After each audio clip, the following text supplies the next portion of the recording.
লা রাহাতু, একটা হাদিস, লা রাহাতুন লিল মুমিনি দুনা লিকাইল্লাহ, আল মাউতু দুনা লিকাইল্লাহ।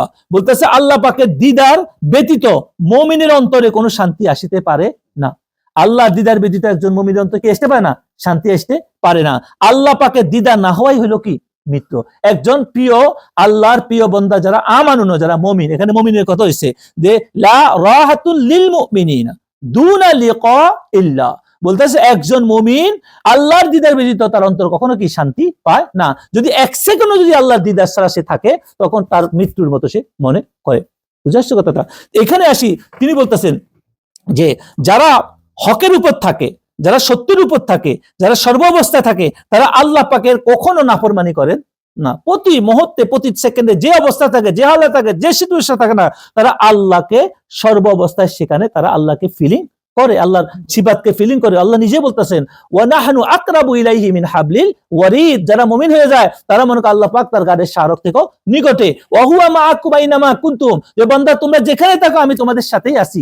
আল্লাহ পাক কি গরিকতা আছে? আল্লাহ পাকের কুদরতি সুরতে, আল্লাহ পাকের নিয়ামত সবকিছু আল্লাহ পাকের দেওয়া। এই জন্য তারা প্রকৃত মুমিন যারা, তারা আল্লাহকে সর্ব অবস্থায়, তাদের হাকিকত আল্লাহ যদি তাদের দিদার করে, তার ভিতরে ইয়া করে, তাহলে আল্লাহ পাক তাদেরকে ইয়ে করি দেন। এই জন্য এখানে বলা হইতেছে এইভাবে তুমি কখন হইতে পারবা আল্লাহ ওয়ালা এবং প্রিয় বান্দা কখন হইতে পারবা? যখন সৃষ্টি জগতের সকল কিছু থেকে, যত চাওয়া পাওয়া এগুলা থেকে নিজেকে বিচ্ছিন্ন করতে পারবা, ততক্ষণ পর্যন্ত এরকম ব্যক্তি হইতে পারবা না। এই সৃষ্টি যত চাওয়া, নাম, কাম, ইজ্জত, সম্মান, চাওয়া পাওয়া, এই যে সোবত, মানুষের কাছে কামনা, মানুষের কাছে চাওয়া, এগুলা সব বাদ দিয়ে একমাত্র রবের হইতে পারবা না। এটা কখন হইতে পারবা? যখন তুমি সৃষ্টির সাথে, উপকরণের সাথে তোমার সম্পর্ক নষ্ট করতে পারবা না, ততক্ষণ পর্যন্ত তোমার পক্ষে সম্ভব নয়। এই জন্য বলা হইতেছে কুল্লুহু বিনাল হাক্কি ওয়া বিল হাক্কি ওয়া লিল হাক্কি ওয়া ইলাল হাক্কি। সবকিছু আল্লাহর পক্ষ থেকে, আল্লাহর সঙ্গে, এবং সব আল্লাহর জন্য, এবং সবকিছু আল্লাহর পক্ষ থেকে। এখন আমাদের যা কিছু সবকিছু আল্লাহর পক্ষ। আল্লাহ আমাদেরকে কাজ করায়, আল্লাহ দয়া করে আমাদের ইবাদত করার শক্তি দিছে, আল্লাহ আমাদেরকে নিয়ামত দিছে, আল্লাহ সবকিছু করছে।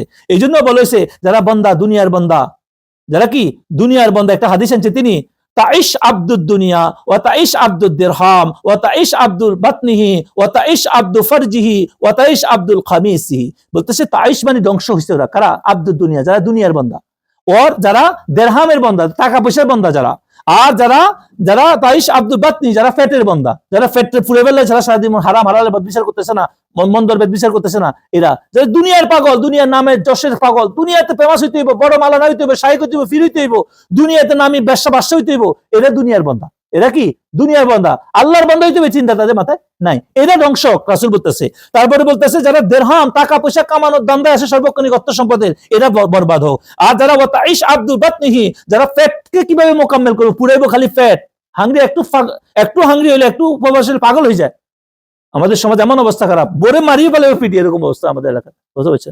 এমন পরিস্থিতি হয়, বা টাকার অভাব হইলে কোনো কিছু মাথা খারাপ হয়েছে তাদের। কথা বুঝছো? এটা ঠিক না। বলছে এ ধ্বংস। কে বলতেছে? রাসূল বলতেছে। এরপর বলতো আতাইশ আব্দু ফারজিহি, বলতেছে কাম রিফুর, মানে যৌনতার জন্য, নারীর প্রতি পাগল, এর জন্য পাগল, এই সমস্ত পাগলের, নারী পুরুষের প্রতি, পুরুষ পাগলের প্রতি, এই পাগল যারা, তারও ধ্বংস হোক। রাসূল বলতেছে। কিন্তু আল্লাহ পাক একটা সীমানা করে দিছে সবকিছু না। এরপরে ওয়াতাইশ আব্দু খামিসি, বলতেছে যাদের কাপড় চোপড়, পোশাক আশাক, নিজের জহরবত দেখানোর জন্য, বাপ দামি পোশাক, দামি কাপড়, দামি জিনিস সরার জন্য যারা সর্বাবস্থায় পোশাকের বন্দা হয়, তারা সবাই ধ্বংস হোক। এটার দ্বারা, এই হাদিসের দ্বারা তিনি বলতেছেন, রাসূল দুইটা কথা বলছেন। একটা হলো রাসূল বদদুয়া করছেন, আর একটা হলো রাসূল সাবধান করছে যে তোমাদের পূর্ব অনেক নামদারি মুসলমান ছিল, তারা দুনিয়াদার ছিল, যদিও নামাজ কালমা পড়তো, কিন্তু তারা দুনিয়াকে দেখানোর জন্য করছে, তারা দুনিয়ার পেটের লেগা করছে, সবকিছু করছে, উপর দিয়ে মুসলমান দাবি করছে। তো এরা সব ধ্বংস হয়ে গেছে। দেখো তো তুমি এরকম ধ্বংস হইবা, তো এগুলা বাদ দাও, এগুলা কি করো? বাদ দাও। এই মূর্খতা, এই গুমরাহি থেকে নিজেকে, ওদের মতো গুমরাহ হইও না, ওদের মতো মূর্খ হইও না। এখানে আসি তিনি আবার বলতেছেন যে